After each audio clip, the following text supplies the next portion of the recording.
ជំរាបសួរបងប្អូនទាំងអស់ក្នុងបណ្ដាញសង្គមជាទីរាប់អានបាទថ្ងៃនេះខ្ញុំយកអង្គវត្ថុស័ក្តិសិទ្ធិពីរមុខដែលជាជំនឿដែលដូនតាយើងគោរពតាំងពីបរមបុរាណមកទល់សពថ្ងៃបាទអញ្ចឹងអង្គទី1នេះខ្ញុំនិយាយអំពីចែតាន់បាទចែតាន់នេះគឺជាចែតាន់ដែលជាប់អន្ទាក់បាទដែលព្រានបានជាប់អន្ទាក់ប៉ុន្តែជ្រូកនេះគឺផ្កាយក្បាលប្រព័ន្ធកពួនដៃតាមសម្ដីព្រានបាទអញ្ចឹងព្រានក៏យកកំភ្លើងស្នប់មកបាញ់តែបាញ់វាមិនចេញបាទអញ្ចឹងទៅក៏ផ្អើលឆោឡោដល់ប៉ុស្តិ៍333នៅឯខេត្តកោះកុងណាបងប្អូនបាទអញ្ចឹងទាហានដែលប្រចាំការនៅប៉ុស្តិ៍333ហ្នឹងយកកំភ្លើងមកប្រហែលជា20ដើមតែបាញ់យ៉ាងម៉េចក៏បាញ់មិនឆេះអញ្ចឹងទៅក៏ព្រានគេធ្វើកិច្ចគេថាបើសិនជាចែតាន់នេះបាទជ្រូកព្រៃនេះប្រកែឲ្យទុកចែតាន់នេះគេបាទមកខាងធំនេះដុះនឹងពួនបាទឬក៏ដុះម្រះនៅខាងគុណឡើងឆ្មេបាទដុះហើយមកខាងតូចនេះតាន់ដូចគ្នាអញ្ចឹងណាបងប្អូនតាមសម្ដីព្រានចែតាន់នេះមានថ្មសម្លៀងតែមកខាងទេគឺខាងធំខាងតូចនេះអត់មានទេអញ្ចឹងណាបងប្អូនហើយចែតាន់នេះតូចប៉ុន្តែជ្រូកវាធំតាមសម្ដីព្រានថាជ្រូកប្រហែលជាជាង80គីឡូអញ្ចឹងណាបងប្អូនបាទប្រវត្តិលោកជាប់អន្ទាក់ផ្កាយក្បាលបាញ់អត់ឆេះបាទនៅប៉ុស្តិ៍ចិត្តប៉ុស្តិ៍333ខេត្តកោះកុងហើយខ្ញុំក៏បានចែកពីគាត់ដើម្បីទុកគោរពបូជាអញ្ចឹងណាបងប្អូនបាទអញ្ចឹងចែកតាន់ឲ្យតែតាន់មិនថាតូចមិនថាធំនោះគឺអនុភាពលោកគឺផ្កាយខាងការពារក្របរំសេវបាទខ្លាំងបាទចំណែកអង្គទី2នេះគឺជាអង្គខ្នាយកាច់ហើយអង្គខ្នាយកាច់នេះពិសេសត្រង់តាតាន់ទៀតបាទអត់មានដង្ហើមទេចឹងយើងដឹងថាអនុភាពនៃខ្នាយតាន់គឺអនុភាពលោកបកែខាងក្របរំសេវខាងសឹកសង្គ្រាម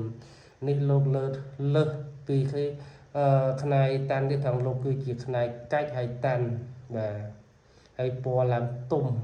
បើអត់មានលាបអីណាបងប្អូនគឺឡើងក្រហមច្រាលពីមួយថ្ងៃទៅមួយថ្ងៃមានអារម្មណ៍ថាប្លែកក្រហមឡើងច្រាលដូចឈាមចឹងបងប្អូនឡើងស្រស់ញញឹមប៉ុន្តែខាងគល់នេះអត់មានទេបងប្អូនអញ្ចឹងខ្នាយកាច់ធម្មជាតិយើងមើលអញ្ចឹងណាបងប្អូនលក្ខណៈនៃធម្មជាតិគឺកាច់របៀបហ្នឹងណាបងប្អូន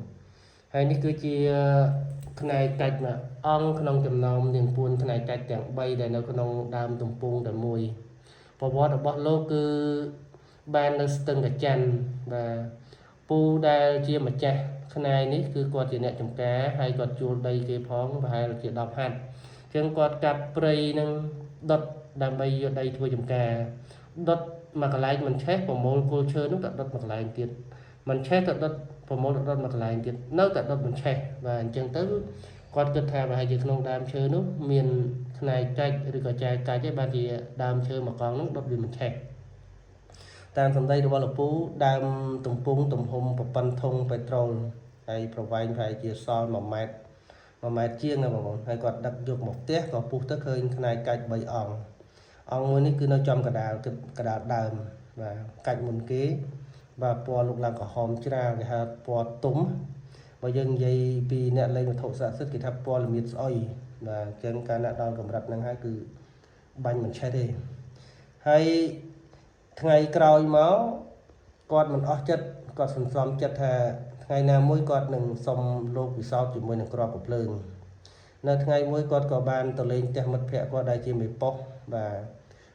បន្ទាប់ពីហូបស្រាថ្នាំហើយរៀងស្វឹងគល់គាត់ក៏សុំកំភ្លើងមិត្តភ័ក្តិរបស់គាត់ដែលជាមេប៉ុស្តិ៍នោះសាកអញ្ចឹងគាត់ដាក់ចម្ងាយប្រហែលជាជាង3ម៉ែត្របាទហើយគាត់ក៏យកអាការបាញ់បាទ3គ្រាប់លើតែប៉ែបាញ់អត់ចេញទេអញ្ចឹងគាត់ក៏លើកកណ្ដុងឡើងលើបាញ់3គ្រាប់ឡើងឈាមផ្ទះអញ្ចឹងណាបងប្អូនហើយខ្នាយកាច់នេះគឺជានាងពួនខ្នាយកាច់ដោយសារខ្នាយកាច់នេះនៅក្នុងដើមឈើអញ្ចឹងណាបងប្អូនអញ្ចឹងគាត់ក៏đãរៀបសារគាត់ខំដាក់ឡើងឈាមណាបងប្អូនតែគាត់សន្សំចិត្តគាត់ថាគាត់ចង់សាកគាត់ថាអស់លោកដែលថែសារខ្នាយបើសិនជាភ្លើងឬក៏ព្រះអាគីដុតលោកមិនចេះសុំបាញ់កុំឲ្យចេញអញ្ចឹងគាត់បាញ់អាការ3គ្រាប់បាញ់អត់ចេញបាទបាញ់អត់ឆេះអញ្ចឹងណាបងប្អូនបាទអញ្ចឹងប្រវត្តិរបស់លោកគឺភ្លើងព្រៃដុតមិនឆេះបាទហើយសាកបាញ់អាការចម្ងាយជាង3ម៉ែត្រក៏បាញ់អត់ឆេះដែរ ជាប្រភេទនាងពួនខ្នែកកាច់ហើយតាន់ប៉ះអត់ដង្ហើមហើយតូចប៉ុណ្ណឹងបើសិនតែមានភ័យអាសន្នអីយើងអាចដាក់បៀមនឹងមាត់គឺស្រួលអញ្ចឹងអង្គនៃវត្ថុស័ក្តិសិទ្ធិនេះមិនថាតូចមិនថាធំទេសំខាន់គឺរិទ្ធរបស់លោកបាទជាសំខាន់គឺរិទ្ធបកែអញ្ចឹងយើងសំខាន់មិនថាតើតែខ្នែនឹងធំបានបកែអត់ទេខ្នែខ្មែរកាន់តែតូចកាន់តែសុទ្ធអញ្ចឹងណាបងប្អូនបាទកាន់តែតូចកាន់តែសុទ្ធសំខាន់គឺបកែឡើងរបៀបស្អុយពណ៌បាទឡើងហមច្រើនណាបងប្អូននេះបងប្អូនមើលតាមកាមេរ៉ាទេបើសិនជាមើលផ្ទាល់រឹតតែស្អាតជាងនឹងទៀតអញ្ចឹងណាបងប្អូនបាទជាប្រភេទនាងពួនខ្នែកកាច់ហើយរបស់បងប្អូនត្រូវគិតថារបស់ដែលបកែរបស់ដែលមានប្រវត្តិរបស់ដែលល្អវាមិនមាន20 30ម៉ឺន50ម៉ឺនទិញបានទេបងប្អូនរបស់ខ្លះគឺអត់ចែកឲ្យយើងទេអញ្ចឹងអារបស់ល្អនោះវាចេញនៅពេលដែលស្ថានភាពស្រុកទេសយើងពិបាករលុយអញ្ចឹងទៅបងប្អូនខ្លះគាត់អត់បច្ច័យក៏គាត់បញ្ចេញរបស់ដែលល្អហ្នឹងដាក់ចែកជាវសម្រាប់រកម្ចាស់ថ្មីប៉ុន្តែក៏